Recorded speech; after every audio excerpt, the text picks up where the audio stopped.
Sometimes I wonder if everything would have been different if my dad hadn't died that spring morning. I was only 6 years old, but I remember it all so clearly, as if it happened yesterday. That day, Dad was in the kitchen making his special Sunday pancakes, the ones he always shaped into funny faces that made me giggle. Mom was busy setting the table, softly humming a tune that I can't even recall now. I remember Dad calling out, "Lily, princess, come help your old man flip." These masterpieces. He waved his spatula like it was a magic wand, and without a moment's hesitation, I jumped off the couch, leaving my favorite stuffed bunny behind, and ran to the kitchen. Then everything changed. In an instant, the spatula clattered to the floor, and Dad clutched his chest, his face twisting in pain. The next moments blurred together, the wailing ambulance sirens, the endless white corridors of the hospital, and the sound of Mom's uncontrollable crying.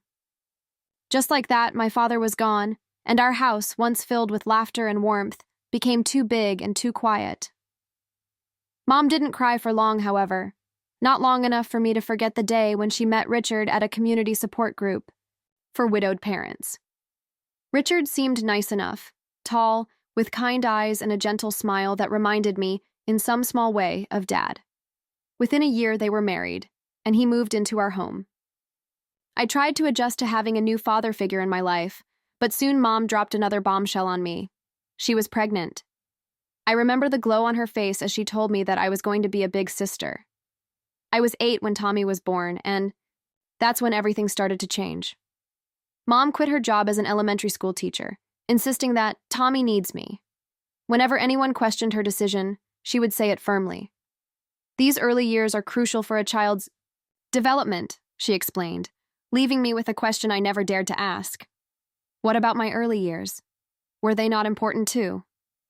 I swallowed the question, and instead, I watched as Mom's world slowly shrank until it revolved entirely around Tommy. I began to notice little things that hurt. Sometimes Mom would forget to pack my lunch for school, only to act surprised when I mentioned that I was hungry at dinner. "Oh, I'm sorry, sweetie," she would say distractedly, already turning her attention back to Tommy. It wasn't just once or twice. This became our new normal. I felt like I was fading into the background, unnoticed and unloved.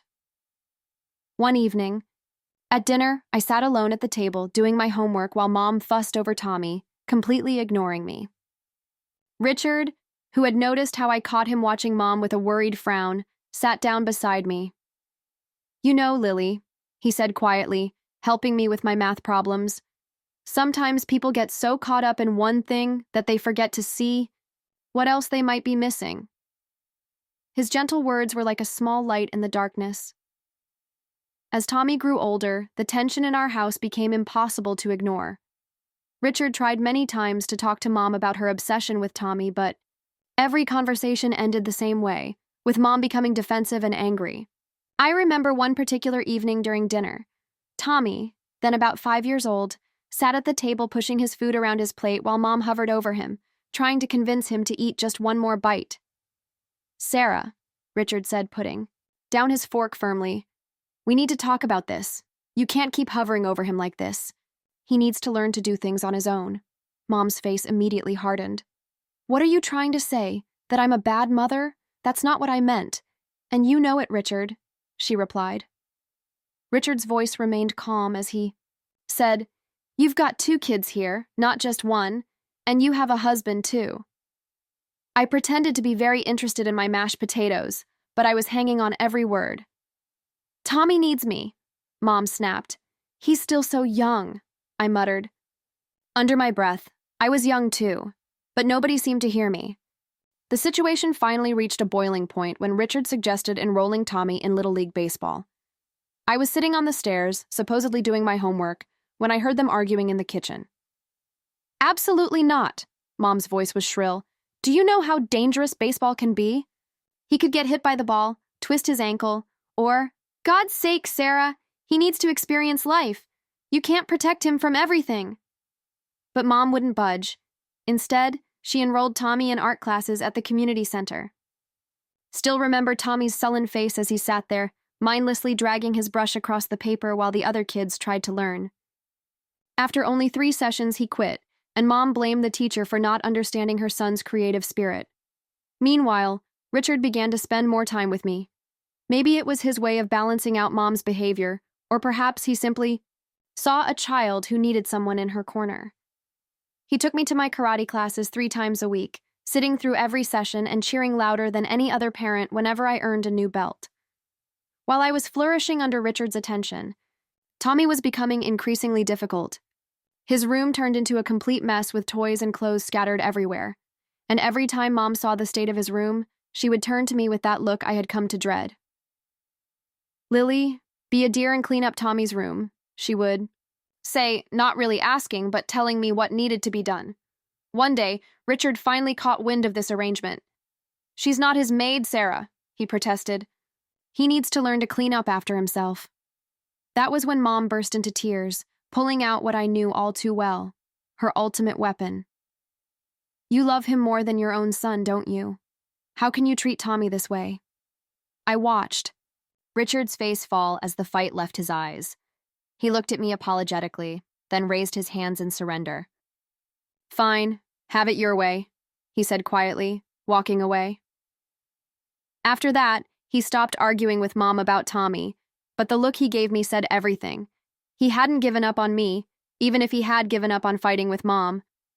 It was a small comfort, but sometimes small comforts are all we have. High school graduation day arrived, and I wore my cap and gown with mixed feelings. As I scanned the crowd, I spotted Richard beaming with pride, and Mom was there too, though she was too busy checking her phone, probably texting Tommy's babysitter. Later that evening, Richard called me into his study. "I've been saving up," he said, pulling out a folder full of college brochures. "You can go wherever you want, Lily. The sky's the limit." Before I could respond, Mom burst into the room. "You can't be serious," she exclaimed. "Money should be saved. For Tommy's future, he's going to need it more." Richard's face hardened into an expression I had grown familiar with during these confrontations. "This is non-negotiable, Sarah. I've already made my decision." In the end, I chose Marshall University in West Virginia, far enough to start fresh, but not so far that I couldn't visit occasionally. The day Richard helped me move into my dorm, Mom couldn't come because Tommy had anxiety about her leaving. College life was exactly what I needed. For the first time, I felt free, from the shadow of being the less favored child. I called home weekly, but my conversations were mostly with Richard, for Mom was always too busy with Tommy. "Your brother's going through a difficult phase," Richard explained during one of our calls, his voice sounding tired. "He's hanging out with kids from the wrong side of the tracks. I tried getting Mom to get him involved in some after-school programs, but she always countered that I was being too hard on him. He's so sensitive," she would say, insisting that she understood him better than anyone. As my visits home became less frequent, Tommy's behavior worsened. Whenever I did come home, he barely acknowledged my presence. I would catch him huddled in his room with his video games on, his eyes glued to various screens. The contrast between our lives was stark. While I was pursuing my career goals, Tommy was content with virtual achievements and Mom's endless excuses. Even Richard's disappointed face said it all. He had largely given up on trying to intervene. At the time I turned 27, I had finally saved enough money for a down payment on my very own place. It wasn't huge, just a 1-bedroom apartment in a decent neighborhood, but it was mine. The day I got the keys, I couldn't stop smiling. All those years of saving, of bringing brown bag lunches and saying no to designer clothes had finally paid off. "You all have to come see it," I had announced during my weekly call home. "I'm having a housewarming party next Saturday. I'll cook dinner. Richard, I'm even making your favorite lasagna." "Wouldn't miss it for the world, kiddo," Richard had replied warmly, but then Mom's voice cut in through the other line. "Oh, honey, I don't think we can make it. Tommy has plans that day." I couldn't hide the skepticism in my voice. "What kind of plans?" I asked. "Very important ones," Mom replied vaguely. I could hear Tommy's video game blasting in the background. On the day of the housewarming, only Richard showed up. He brought a potted plant and a bottle of wine, saying, "Your mother sends her love," though we both knew that wasn't true. Over dinner, Richard filled me in on what was really happening at home. Tommy, now 20 years old, hadn't bothered with college. Instead, he spent his days either gaming or hanging out with his drinking buddies. Richard had tried to help him by offering a position at his construction company as a starting point. "Everyone needs to start somewhere," Richard explained as he twirled pasta on his fork. "But," Mom had argued, "Tommy is too intelligent for manual labor, too intelligent to work at all, even if it means mooching off his parents." I muttered quietly, "I keep trying, Mom. God knows I keep trying." That was the last real conversation we had about Tommy until 2 years later, when I received a call that changed everything. Richard had collapsed at work from a massive heart attack, just like my father. By the time I reached the hospital, Richard was already gone. The funeral felt surreal. Mom put on quite a show, sobbing dramatically and telling everyone what a wonderful husband Richard had been. "We were so happy," she wailed. "How will we manage without him?" I watched her performance with a mix of disgust and pity. Her tears, I realized, were not for Richard. They were for herself. Behind her grief-stricken facade, I could see the wheels turning as she worried about how she would maintain Tommy's lifestyle now that Richard's income was gone. At the funeral, Tommy didn't even bother to wear a proper suit. He showed up in wrinkled khakis and a faded polo shirt that had seen better days. Most of the service, he stared at his phone while Mom made endless excuses on his behalf, saying that he was processing his grief in his own way. Standing there at Richard's grave, I couldn't help but think about how history was repeating itself. Another father figure, another heart attack, another funeral. Only this time, I was old enough to see everything clearly. I understood that Mom's tears were less about sorrow and more about her bank account. Without Richard's income, how could she possibly maintain the lavish lifestyle that Tommy had grown accustomed to? A year after Richard's death, I had mostly lost touch with both Mom and Tommy. The little I knew came from occasional calls from Aunt Linda. "They're getting by on Richard's savings," she would say. "Your mom sold his Chevrolet last month, and the tools from his workshop were gone before that." I tried not to care, really I did. But then one Tuesday evening, Mom's number flashed on my phone. My heart skipped a beat as her voice, small and tentative, uttered, "Lily, I need you to come home, please."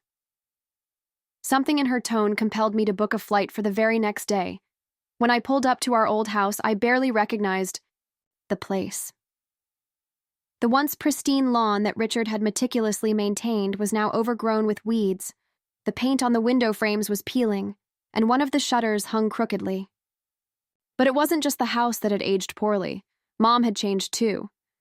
The vibrant woman I once knew had been replaced by someone who looked at least 20 years older than her actual age. Deep wrinkles lined her face, and her hair, once perfectly colored and styled, now showed stark gray roots. "Come in," she said, leading me into the living room. Inside, the house smelled musty, and dishes were piled high in the sink. A thin layer of dust covered every surface, an irony coming from the woman who had once been so meticulous that she would rewash plates at the slightest water spot. "Mom, what's going on?" I asked, sinking onto the worn couch as a spring dug into my thigh. This was yet another thing Richard would have fixed immediately. Mom broke down almost as soon as we sat down. "We're running out of money, Lily," she confessed, twisting her hands in her lap. "My pension barely covers the utilities, and our savings, they're almost gone." "What about Tommy? Isn't he helping with expenses?" I inquired cautiously. Her face performed a complicated dance between embarrassment and defensiveness. "He's looking for work, but it's not his fault. These employers just don't understand him. The last place wanted him to start at 8 in the morning. You know Tommy's not a morning person, and the one before that expected him to do manual labor despite his intelligence." I felt my jaw tighten at her words. "Mom, at his age, and with no experience, he can't be so picky," I argued. "You don't understand him," she snapped, her voice rising to that familiar pitch that always preceded what I now recognized as a Tommy defense. Then, abruptly, her tone softened and she pleaded, "Lily, we need your help. We won't survive without it. I hate to ask, but you're doing so well in your career." I knew what was coming. Part of me wanted to refuse, to remind her of all The times she had chosen Tommy over me, but when I looked at her worn face, trembling hands, and desperate eyes, I couldn't. How much do you need? I asked softly. $1,500 a month, she replied. The amount hit me like a physical blow, a significant chunk of my salary, but despite that, I found myself nodding.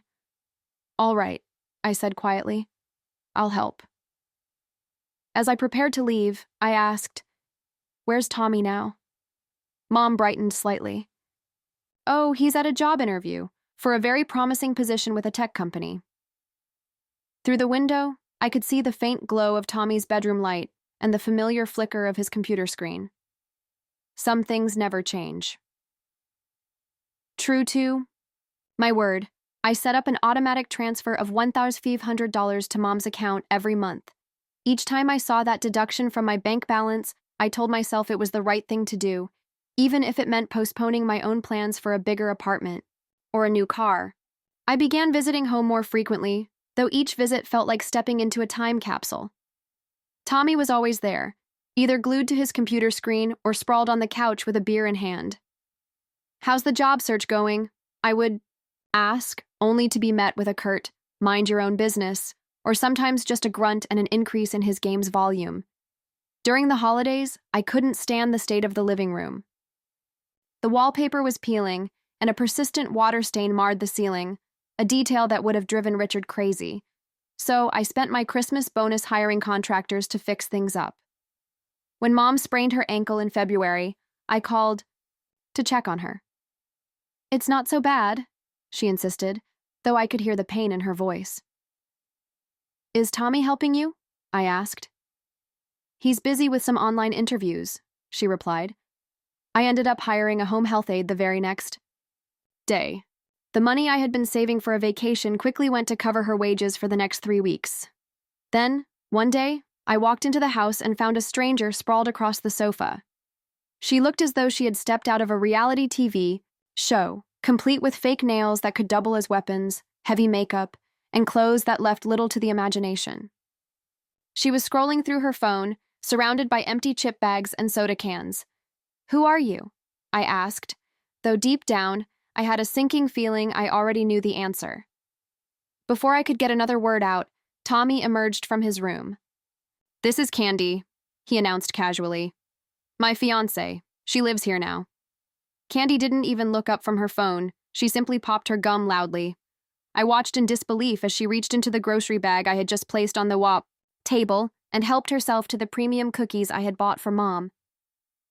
Nice to meet you. Too, I muttered under my breath. Later that evening, I called Mom to get her take on the situation. Oh, Lily, she said, her voice unusually animated, more animated than I had heard in months. Isn't it wonderful? Tommy's finally settling down. Candy's been such a good influence on him. He hasn't gone out drinking with those awful friends in weeks. That's because she's drinking all my imported beer at home, I thought, remembering the empty bottles I had seen in the recycling bin. I held my tongue, though, as Mom excitedly went on about Candy's cousin who supposedly knew someone at a tech startup. A big break for Tommy, she insisted.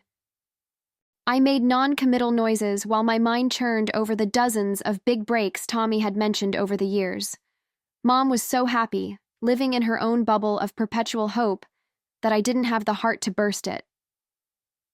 My next visit home started like any other. I juggled grocery bags as I pushed open the front door, only to stop dead in my tracks. The house looked as if a tornado had swept through it. Dirty dishes piled high in the sink, takeout containers scattered across every surface, and clothes strewn on the living room floor. Candy lay on the couch, her perfectly manicured nails, tapping away on her phone screen. She didn't even look up as I set down the groceries. You know, I said sharply, you live here, rent-free, and you're eating food that I pay for. The least you could do is wash a dish or two. Slowly, she looked up, a smirk playing across her heavily glossed lips. Who do you think you are to come in here and give orders? This isn't your house. I grew up here, I shot back. You're just a guest. That's when she laughed, a harsh, triumphant laugh that made my skin crawl. Oh, honey, you've got it all wrong. This house belongs to Tommy now. Your mom signed everything over to him. There's a will and everything. I found Mom in the kitchen, organizing coupons she never used. Is it true? I asked, my voice sounding strange to my own ears. Did you make a will leaving everything to Tommy? At first, she wouldn't. Meet my eyes. She fiddled with the papers in front of her until something in her expression hardened. Yes, she said flatly. It's true. I don't understand. The words came out barely above a whisper. Then her voice rose sharply. I'm the one helping you. I'm the one sending money every month. Tommy doesn't work. He doesn't contribute anything. Don't you dare talk about your brother that way. Her voice shifted immediately into that all-too-familiar Tommy defense. You don't understand him. You never have. He's a parasite, perfectly content to live off my money while his girlfriend trashes our home. I couldn't take it anymore. Oh, stop being so dramatic, I interrupted. Her face twisted into something unrecognizable. You want to know the truth? She spat. I never loved you the way I love Tommy. He's better than you in every way that matters, and I don't want to see you here anymore. The words hit me like physical blows. All those years I had told myself that Mom did love me, just in her own way. Now I knew better. I turned and walked out, Candy's triumphant laughter echoing behind me down the hall. That was the final moment, a 21-year stretch of hoping, of making excuses, and of trying desperately to earn my mother's love. All ended with the quiet click of a door closing behind me. The drive home from Mom's house was a blur. I don't remember the 4-hour trip, or climbing the stairs to my apartment, or even sitting down on my couch. But I do remember the moment of clarity that came as I stared at my phone's banking app. There, on the screen, was the record of an automatic transfer of $1,500 every month to Mom's account. My finger hovered over the screen for a long moment before I decisively clicked Cancel Recurring Payment. In that instant, I felt both a pang of loss and a strange sense of relief. Over the next few weeks, I threw myself into work, trying to ignore the sudden hole in my budget. I began researching investment options with the money I had been sending home, thinking that maybe I could finally start saving for a real house, a place that truly felt like mine, not just an apartment. Exactly 1 month after my last visit. Home, Mom called. The money didn't come through, she said without any preamble. No hello or how are you? Just a blunt statement. There must be some mistake with the bank, she added. There's no mistake, I replied, surprised by how steady my voice sounded. There was a moment of stunned silence before she exploded. You, how dare you? After everything I've done for you. I actually laughed a little. Everything you've done for me? Like forcing me to be Tommy's maid and making me feel invisible? I countered. Mom's voice shifted into that familiar, defensive tone. That's different. You know I was doing it all for him. Her tone then turned into a litany of accusations and demands. Tommy and Candy are planning a vacation to Cancun. They need a vacation. I don't know what they need a vacation from, but you need to start sending money again or else I'm blocking you, I interrupted, my voice rising as I said, Tommy doesn't need a vacation, Mom. He needs a job. How dare you speak about your son that way? You're just jealous because you left everything to him. Fine, she snapped. You made your choice. Now he can take care of me. You ungrateful. Before she could finish, I said, Goodbye, Mom. Don't call me again. I blocked her number, and for a moment, the phone went silent. But over the next few weeks, messages began pouring in through every possible channel. Facebook messages about how she was struggling to pay bills, Instagram comments about what a terrible daughter I was, and emails detailing all the sacrifices she'd made for me. Many of those sacrifices I couldn't even remember happening. Then Tommy joined in. He sent aggressive texts about how I was destroying the family, how Mom was crying because of me, and that I needed to start sending money again or else he would block me too. Not long after, Candy reached out through LinkedIn, of all places, with a long message about how I was breaking poor Mom's heart and that Tommy was too sensitive to handle the stress of work right now. I had to admire her creativity in trying to guilt me into submission, though I remained steadfast. It has now been 6 months since that final call, and for the first time in my life, I don't feel guilty about my decision. Maybe they have finally realized that Tommy needs to support himself. Maybe they're still waiting for me to cave in and start sending money again, or perhaps they have found someone else to manipulate. The truth is, I no longer need to know. What I do know is that the $1,500 I used to send every month has gone into a down payment fund for my own house. I sleep better at night now, free from angry messages and guilt-tripping calls. I know that Richard would be proud of me for finally standing up for myself. The other day, I drove past a construction site and saw a "Now Hiring" sign. For a moment, I thought about taking a picture and sending it to Tommy as a joke, but then I simply smiled and kept driving. Their problems aren't my problems anymore. Finally, after all these years, I feel free. Life has a way of shifting, changing like the seasons. I still remember that spring morning so vividly, the day my world lost Dad and everything shifted. The innocence of my childhood was lost that day, and the years that followed were filled with hardship and pain. But I have also found strength in the midst of chaos. I learned to cherish small moments of kindness, like Richard's gentle encouragement during those lonely homework sessions, or the way he cheered me on at karate class, making me feel seen when no one else would. As I continued through high school and into college, I began to understand that family is not always defined by blood alone. Richard became a father figure, a guiding light in the darkest times, even though I knew that his love came with its own price. I learned to recognize the difference between nurturing care and destructive obsession. My mom's fixation on Tommy, her unwavering belief that he was more deserving than I was, became a source of constant pain. It was as if I were living in the shadow of a sibling who never really wanted to shine on his own merit. College in West Virginia brought its own challenges and freedoms. It was there that I discovered the world beyond the suffocating confines of my childhood home. Every lecture, every late-night study session in the library, every conversation with new friends was a small act of rebellion, a way of reclaiming the parts of myself that had been smothered at home. I threw myself into my studies and extracurricular activities, and slowly, I began to build a life that was mine alone. I met people who believed in me for who I was, not just as a tool to fix a broken family. They encouraged me to dream, to work hard, and to imagine a future where I was not defined by the chaos of my upbringing. Yet even as I built a new life, the memories of my past never truly faded away. I often found myself looking back, wondering what might have been if Dad had never died that spring morning. Would Mom have been less desperate for another father figure? Would Tommy have turned out differently? These questions haunted me, like faint echoes in the background of my everyday life.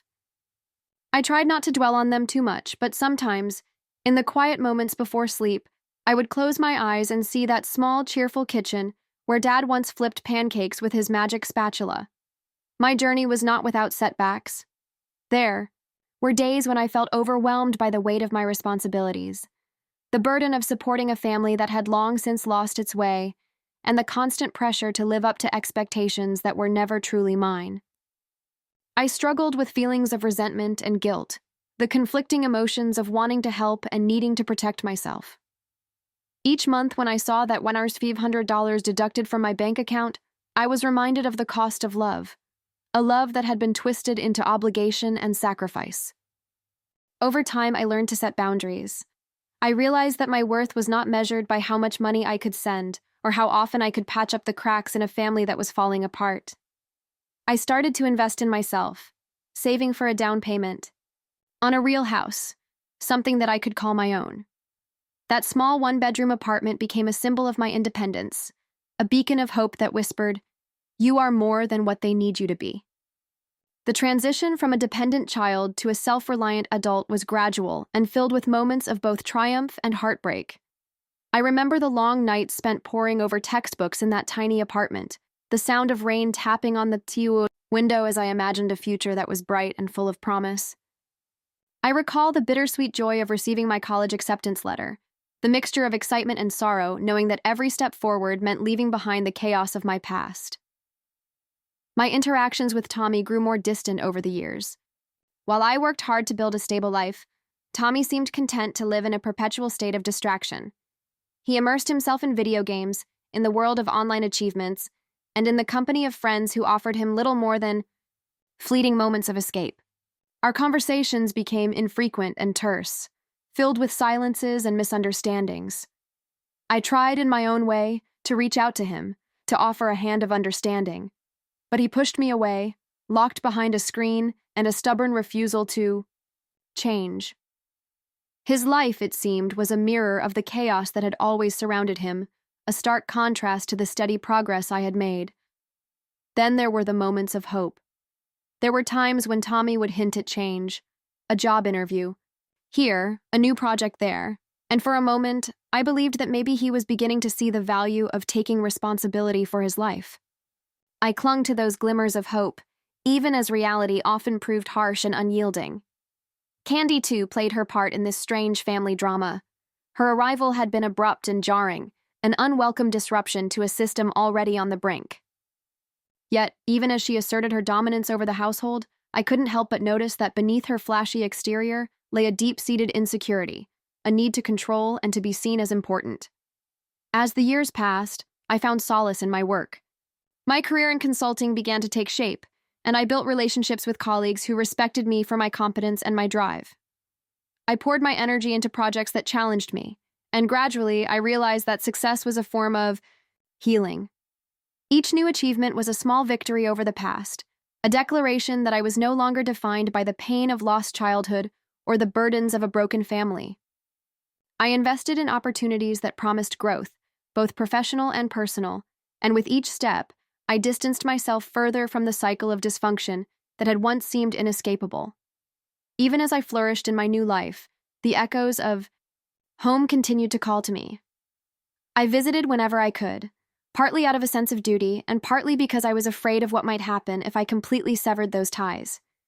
Each visit was a bittersweet reminder of where I came from, a place of warm memories and deep wounds. I fixed what I could, a leaky faucet here, a creaky door there. I tried to mend not just the house, but the fragments of a family that had long been in disrepair. It was during one of these visits that I came face to face with the undeniable truth of our situation. I entered the living room to find it in complete disarray, a stark contrast to the tidy home I remembered from my childhood. The remnants of a once orderly life were scattered about, symbolic of the internal chaos that had taken hold of those who remained. Tommy was once again glued to his computer, and Candy lounged on the couch, her fingers dancing over her phone with an air of entitlement. In that moment, I realized that no matter how far I had come, the past was never far behind. I tried to offer gentle words, to remind Tommy that he was capable of more than the path he had chosen. But my words seemed to bounce off him, as if he were trapped in a world where accountability was optional. Candy, ever defiant, shot me a look that was both amused and contemptuous. "Who do you think you are?" she said, echoing the words I had heard so many times before. I took a deep breath and left the house that day, my heart heavy, but my resolve growing stronger. Eventually, I reached a turning point. The moment of clarity that led me to cancel those automatic transfers was not an isolated incident. It was the culmination of years of internal struggle and the painful realization that I deserved a life of my own. I redirected the money I once sent to my family into building my future. I began researching investments, planning for a down payment on a house that truly felt like mine, a place where I could start fresh, free from the ghosts of my past. 1. Day, while driving through a bustling city street far from home, I saw an advertisement for a new housing development. The glossy images of modern apartments and neat lawns filled me with hope. I imagined a life where I was no longer burdened by the demands of a family that had lost its way, a life where I could finally breathe without the constant weight of obligation pressing down on me. Every time I passed by that construction site, I reminded myself that I was building something better, not just for me, but for the future I deserved. I began to see that freedom wasn't just about escaping responsibility, it was about reclaiming my identity. I started to invest time in my hobbies, in friendships that nourished my spirit, and in dreams that had once seemed too distant to pursue. I took long walks in nature, letting the quiet beauty of the world remind me that there was life beyond the confines of my troubled past. I read books that opened new perspectives and wrote in my journal about the small victories that punctuated my days. With each passing day, I grew more confident in my choices. I learned that it was okay to say no, that protecting my own well-being was not a betrayal of family, but an act of self-respect. Even when messages from home arrived, laced with anger and accusations, I held firm. I knew that sometimes the hardest decisions were the ones that set you free. Looking back, I see a tapestry woven from moments of joy and sorrow, of hope and heartbreak. The memory of that fateful morning when Dad died remains a poignant reminder of the fragility of life.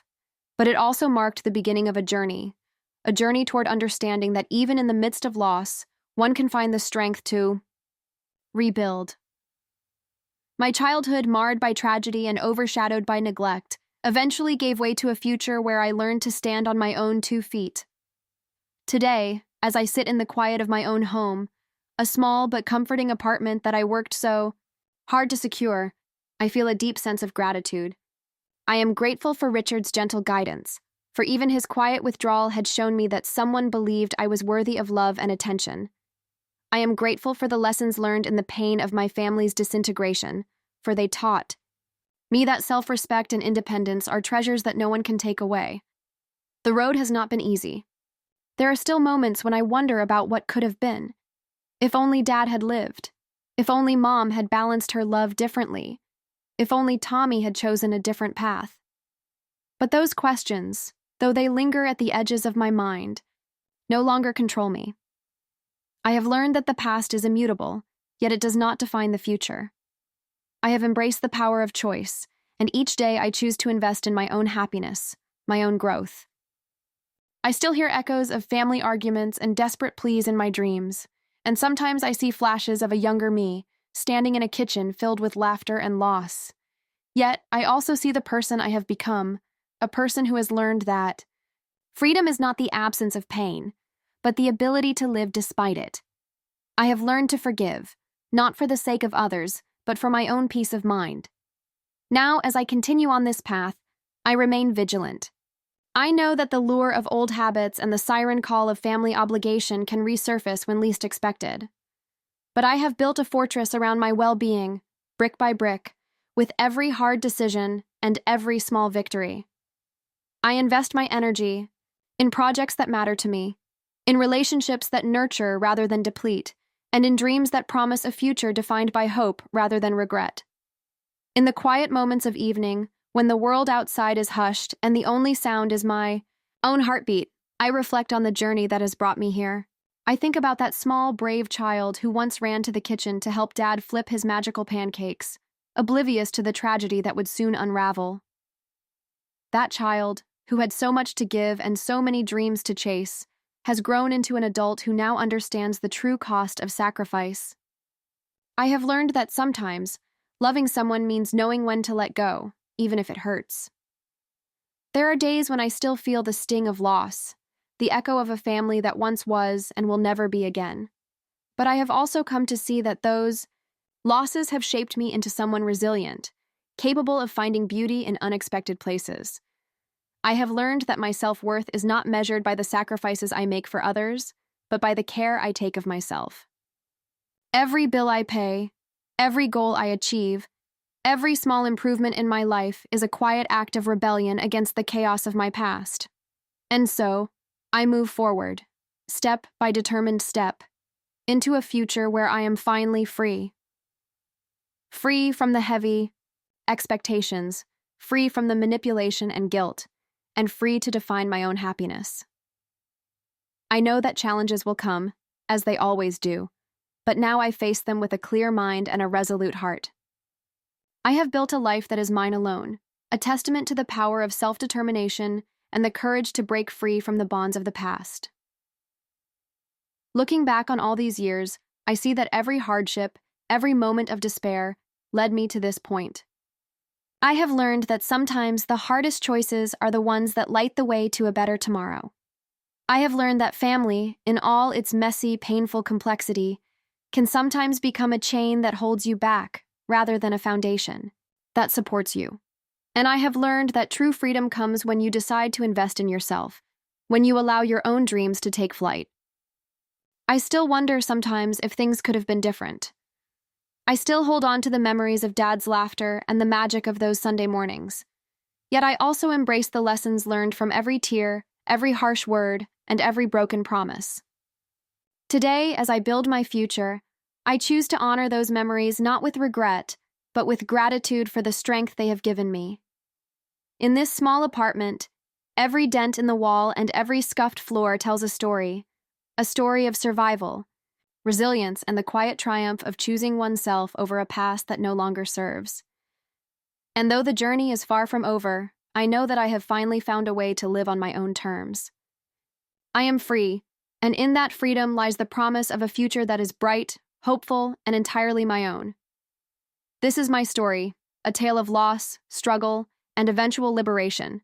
It is a story that stretches over years of hardship, a journey marked by heartache and the slow, steady reclaiming of my life. And as I look to the horizon, I feel a quiet certainty that no matter what comes next, I will meet it with strength, compassion, and an unwavering commitment to my own well-being. I share this story not to evoke pity, but to remind myself, and perhaps others, that even in the darkest moments, there is a path to healing. Every setback, every painful memory, is a stepping stone toward a life defined not by obligation or despair, but by hope and self-love. And as I continue to write new chapters in my life, I do so with the knowledge that the best is yet to come. In the soft glow of morning light streaming through my window, I often reflect on how far I've come. The long, winding road from that childhood of loss and neglect to this present moment of quiet fulfillment has not been easy, but every step has brought me closer to understanding that my value is inherent, not tied to the sacrifices I make for others. I now see that building my own future was not an act of selfishness. It was an act of survival, a declaration that I deserved happiness, stability, and peace. Every day as I wake up in my own space, I feel the freedom that comes from knowing I no longer carry the heavy burden of family expectations that once weighed me down. I no longer have to answer to voices that demanded my submission. I am the master of my own destiny now, free to create a life that reflects my true self. There will always be echoes of the past, whispers of regret, memories of laughter and tears, but they no longer have the power to dictate my future. I have learned that sometimes the bravest act of love is to love yourself enough to let go of what no longer serves you. And so, with every new day, I continue to build, to dream, and to live on my own terms. I have come to understand that my freedom is not a rejection of my past, but a celebration of the strength that I discovered within it. I have finally learned that I am enough, and that is the most liberating truth of all.